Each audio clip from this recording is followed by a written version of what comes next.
बिना गुरु ज्ञान नहीं। अगर गुरु ना होते तो ना बन पाता अर्जुन एक महान धनुर्धर। स्वामी विवेकानंद अमेरिका को ना झुका पाते। चंद्रगुप्त सम्राट न बन पाता, क्योंकि अर्जुन को गुरु द्रोण ने सिखाया तीर चलाना। स्वामी विवेकानंद को स्वामी रामकृष्ण परमहंस ने दिया सत्य का ज्ञान, और चंद्रगुप्त को आचार्य चाणक्य ने सड़क से सत्ता तक पहुंचाया। अपने गुरुओं के बिना इन तीनों का इतिहास पुरुष बनना असंभव था।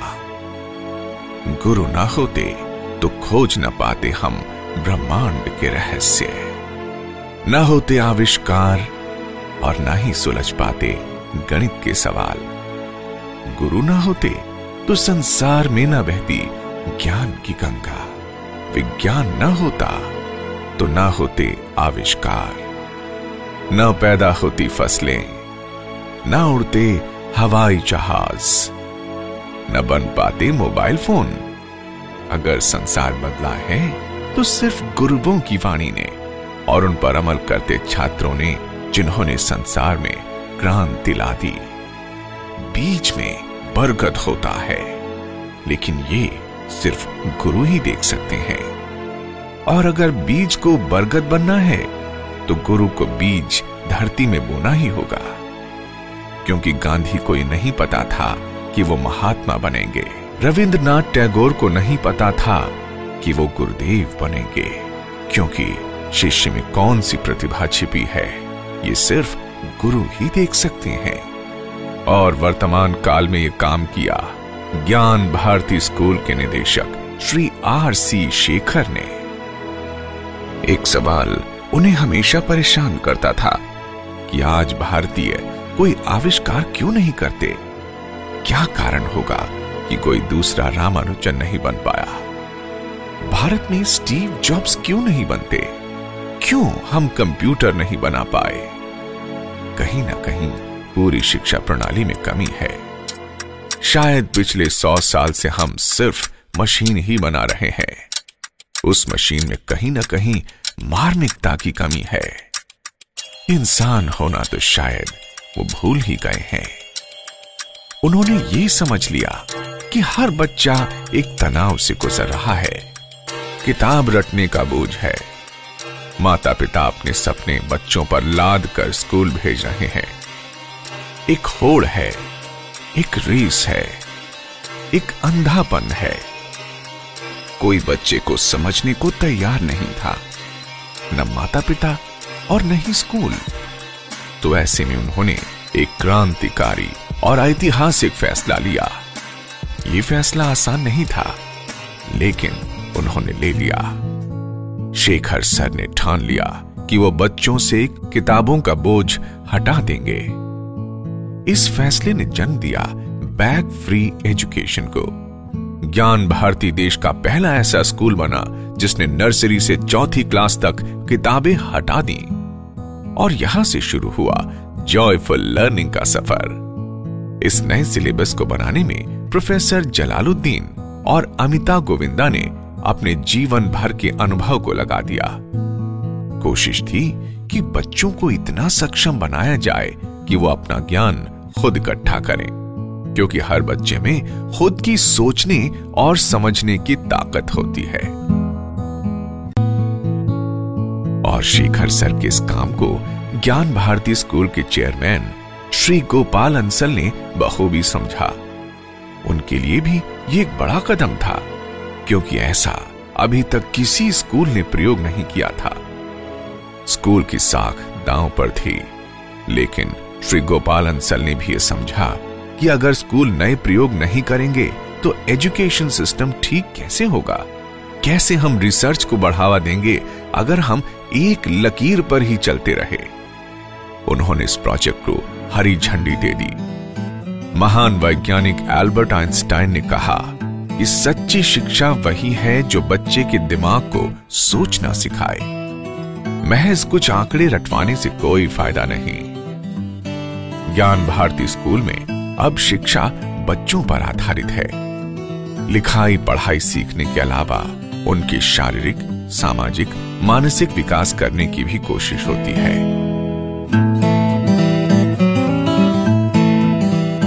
यहां सिर्फ A for Apple, B for book से शुरुआत नहीं होती। हालांकि माता पिता को यही लगता है कि बच्चा अगर स्कूल से लौटे तो वो तोते की तरह अंग्रेजी में बोलना शुरू कर दे, क्योंकि उन्होंने भी ऐसा ही किया था। तो स्कूल ने माता पिता और यहां तक कि टीचर्स को ट्रेनिंग दी, लगातार उनसे बात की और समझाया कि पुराने ढर्रे को छोड़ा जाए और नए को अपनाया जाए। शुरुआत में पेरेंट्स को तकलीफ हुई, क्योंकि जब कोई पड़ोसी का बच्चा रटी रटाई बात करता होगा तो ज्ञान भारती का बच्चा शायद चिड़िया और पेड़ों की बात करता हो। लेकिन धीरे धीरे बात समझ में आई कि बच्चे गलत नहीं हैं और न ही शिक्षा गलत है, बस सोचने का तरीका अलग है। बस ये जानना है कि न कोई बच्चा आगे है न कोई पीछे, हर बच्चे में अपनी ही प्रतिभा है।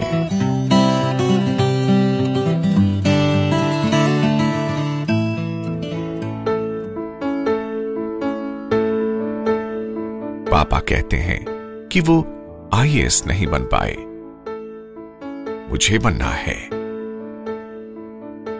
मां कहती कि पहले नाना जैसे डॉक्टर बनो।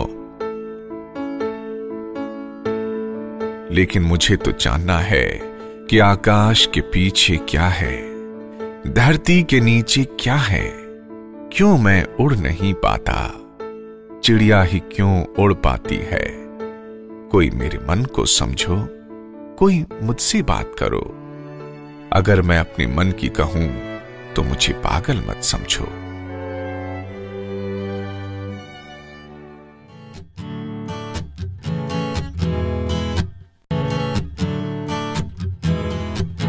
शेखर सर कहते हैं कि ज्ञान भारती में बच्चों को पढ़ाया तो जाता है, लेकिन खेल खेल में, खुशी खुशी से, क्योंकि यहां सबसे पहले कोशिश ये होती है कि बच्चा स्कूल आने में खुशी महसूस करे, ना कि स्कूल के नाम से ही भागे। पहले स्कूल की छवि एक जेल की तरह थी, जहां मास्टर डंडे के जोर पर बच्चों को पढ़ाया करते थे। इस छवि को ज्ञान भारती ने तोड़ डाला। यहाँ टीचर्स एक दोस्त की तरह हैं, जो कि कोशिश करती हैं कि बच्चा पढ़ाई की तरफ आकर्षित हो, भले ही वो ना करे जो टीचर बता रही है, लेकिन कुछ तो करे। जैसे इस क्लास में टीचर बच्चों को एक चेहरा बनवा रही हैं, लेकिन कुछ बच्चे हैं कि अपनी ही धुन को पकड़े हुए हैं। इस पर भी टीचर बच्चों पर गुस्सा नहीं है, क्योंकि यहां कोशिश हो रही है कि बच्चा अपने दिल दिमाग से कुछ तो करे, ताकि वो ज्ञान की तरफ पहला कदम बढ़ा सके। आइस के बाद क्या आता है?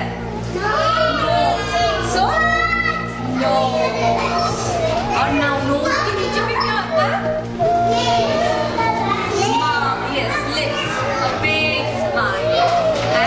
अगल बगल में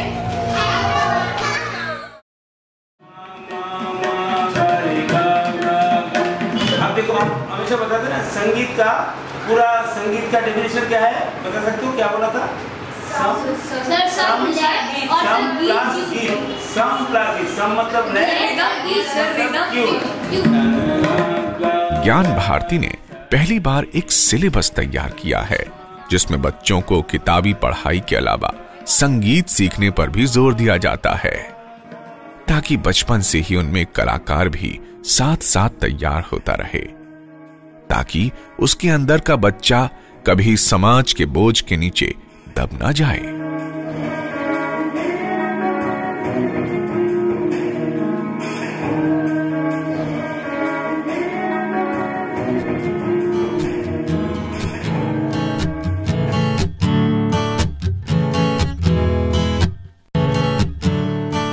यहां बच्चे सृजनकर्ता की भूमिका निभाते हैं। मिट्टी को तराश कर वो अपने सपनों को आकार देते हैं। कुछ नया पैदा करने की ये पहली शुरुआत होती है।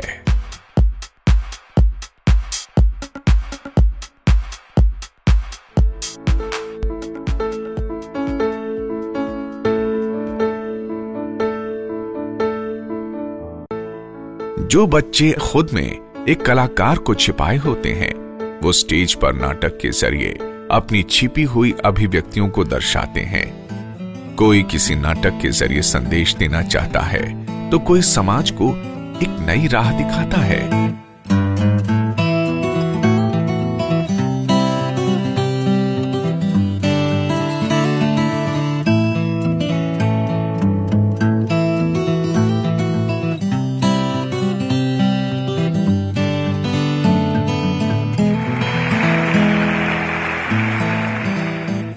मानसिक संतुलन बनाए रखने के लिए योग सभी के लिए अनिवार्य है।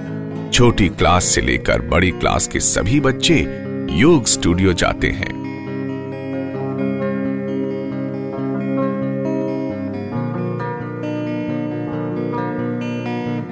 यहां वो न सिर्फ योगासन सीखते हैं, बल्कि खुद की खोज भी करते हैं।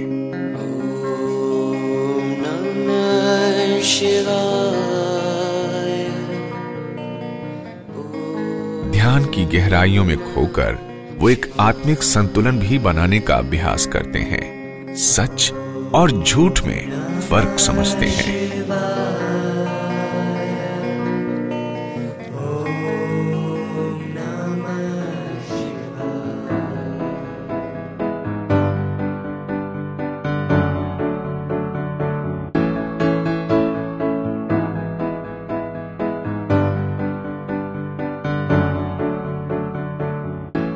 क्लास की चार दीवारी से बाहर निकलकर यहां गुरुकुल की तरह पढ़ाया जाता है। अगर कुछ सीखना है तो आंखें खुली होनी चाहिए। चीजों को महसूस करना जरूरी है।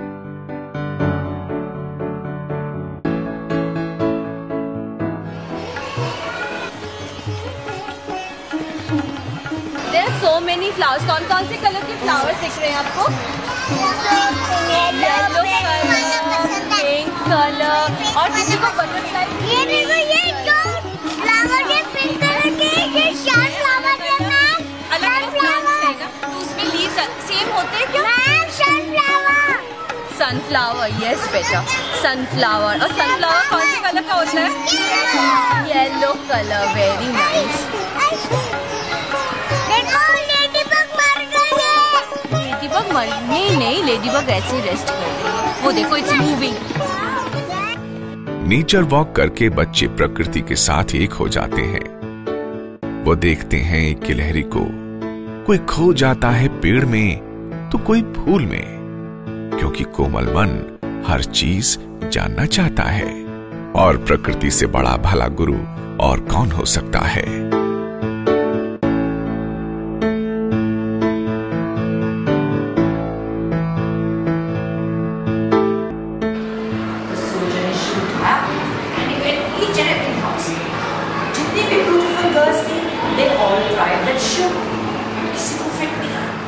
जीवन शायद किस्से और कहानियों से जुड़ा है।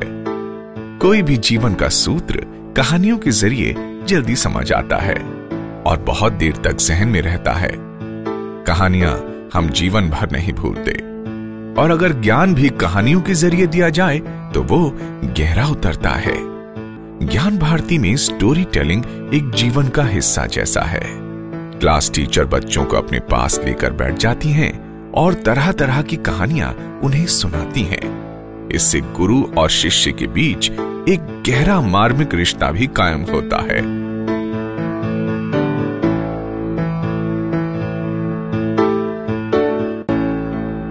क्लास में जो पढ़ाई होती है उसे बारीकी से समझने के लिए जूनियर स्टूडेंट्स एक्टिविटी रूम जाते हैं, जहां वो अक्षरों को छूकर देखते हैं, अपने शब्द और वाक्य बनाते हैं। अनुभव यहां गुरु है, क्योंकि जो काम खुद किया जाए वो हमेशा साथ रहता है।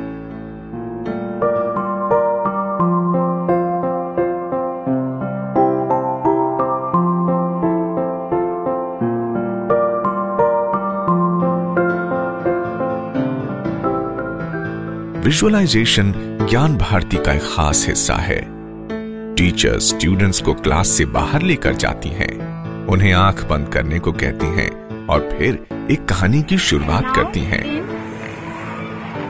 Slowly One more deep breath in. बंद आंखों से बच्चों को विजुलाइज करने को कहा जाता है। फिर सभी बच्चे अपनी अपनी विजुलाइजेशन टीचर के साथ शेयर करते हैं। Now it's slowly moving down your legs, down to your knees, and slowly working its way past your ankles. Moves past your ankles. Feeling calm and happy. Let me see. When you went on your horse, how many of you went for an adventure? Ma'am, I met him at Spain. Okay. And I go to there, Mexico. Oh, The very big ma'am, moon on his head. okay. And he has all colors of rainbow. Ma'am, when I sat on it, ma'am, he flies without wings. Okay. And he when he takes me on cloud.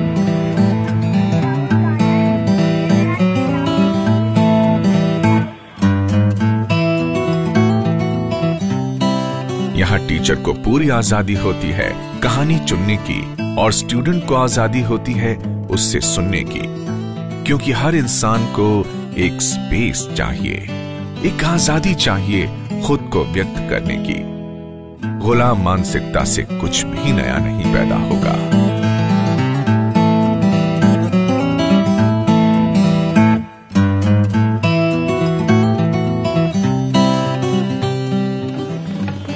अपने रास्ते की पहचान कर लेनी चाहिए। देखिए क्या होता है, हम लोग अक्सर जो हमारे साथ हो गया बीत गया उसके बारे में सोचते हैं। क्लासरूम का माहौल भी एकदम अलग है यहाँ।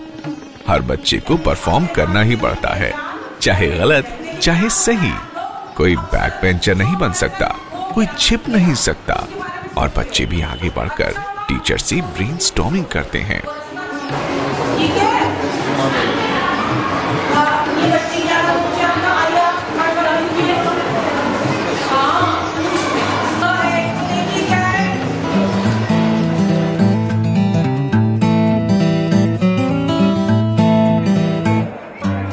ज्ञान भारती में इतनी सारी एक्टिविटीज होती हैं, लेकिन पढ़ाई के साथ कोई कॉम्प्रोमाइज नहीं होता। तभी तो बच्चों के लिए हमेशा साइंस लैब्स को अपग्रेड किया जाता है, ताकि जिस आइंस्टीन की हमें तलाश है वो ज्ञान भारती से ही पढ़कर निकले।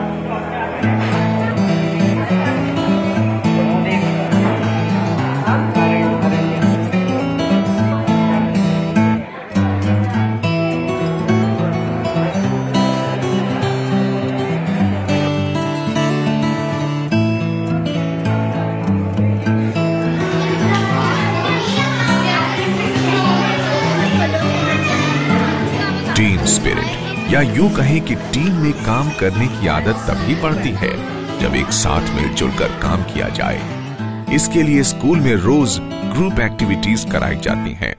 बच्चों को दी गई प्रॉब्लम्स को वो मिलकर सुलझाते हैं।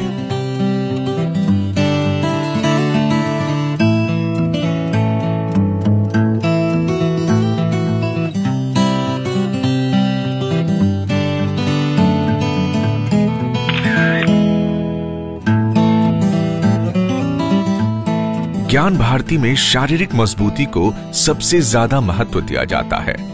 वो कहते हैं ना, healthy mind in a healthy body, क्योंकि अगर शरीर स्वस्थ नहीं होगा तो दिमाग भी सही काम नहीं करेगा। इसलिए बच्चा क्या खाना खाता है इसका पूरा ध्यान दिया जाता है। कुछ कच्चा कुछ पक्का, यानी हरी सब्जियां पकी हुई और फल कच्चे। ये हुआ ना संतुलित भोजन, मंच एंड लंच।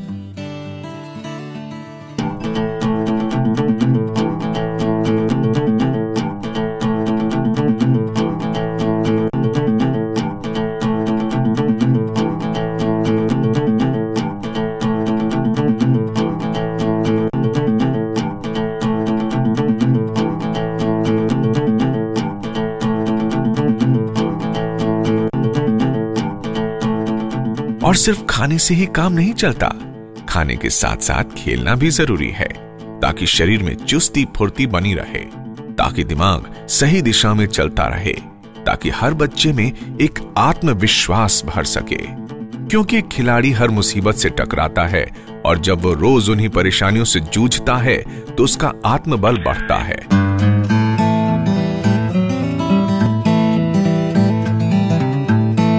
सिर्फ स्पोर्ट्स में ही नहीं बल्कि आज ज्ञान भारती शिक्षा के तमाम आधुनिक तंत्रों का इस्तेमाल कर रहा है। पूरे स्कूल में स्मार्ट क्लासेस लगती हैं। छोटे बच्चे अपने सब्जेक्ट ऑडियो, वीडियो और एनिमेशन के माध्यम से पढ़ते हैं तो बड़े बच्चों को उनका काम इंटरनेट के माध्यम से मिल जाता है।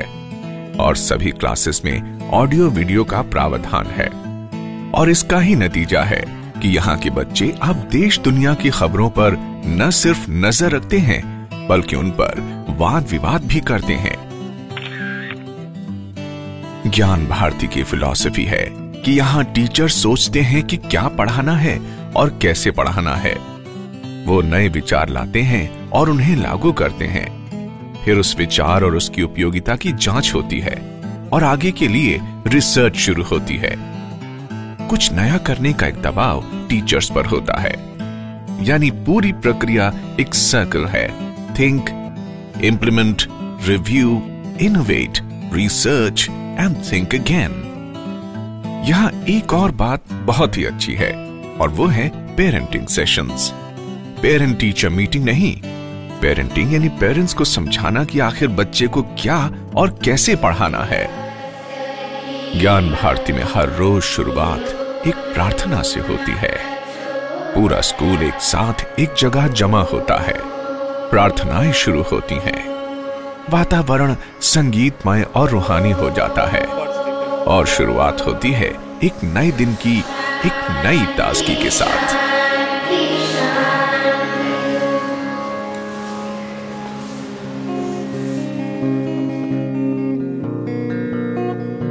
ज्ञान भारती में इतना कुछ होता है कि उन्हें शब्दों में पिरो पाना आसान नहीं है, क्योंकि जो अंतर्मन में घट रहा है, जो छात्रों में आत्मविश्वास पैदा हो रहा है, वो जो सच की खोज हो रही है, जो अंदर की बुराई अच्छाई में तब्दील हो रही है, उन्हें सिर्फ महसूस किया जा सकता है।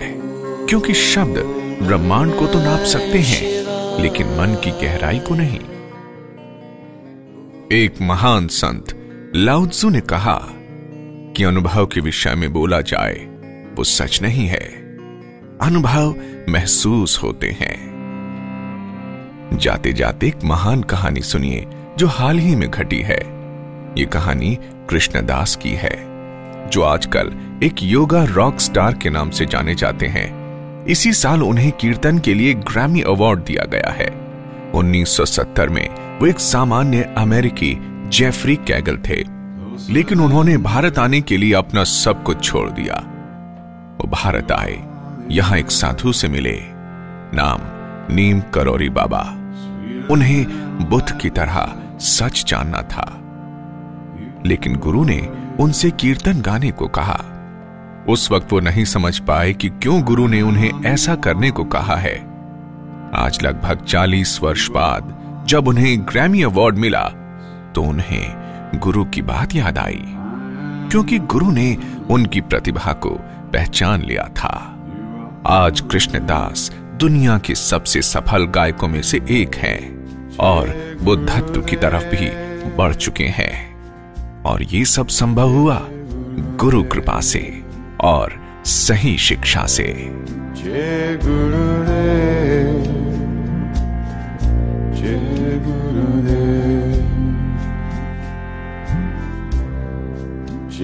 महान गुरु श्री औरोबिंदो कहते थे कि शिक्षा का मूलभूत सिद्धांत ये है कि कुछ भी सिखाया नहीं जा सकता है।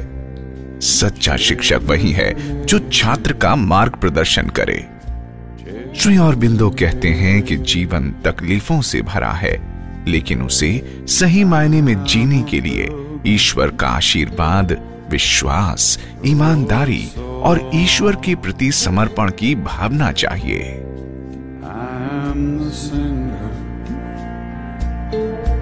You are the song held in the open sky, so far above.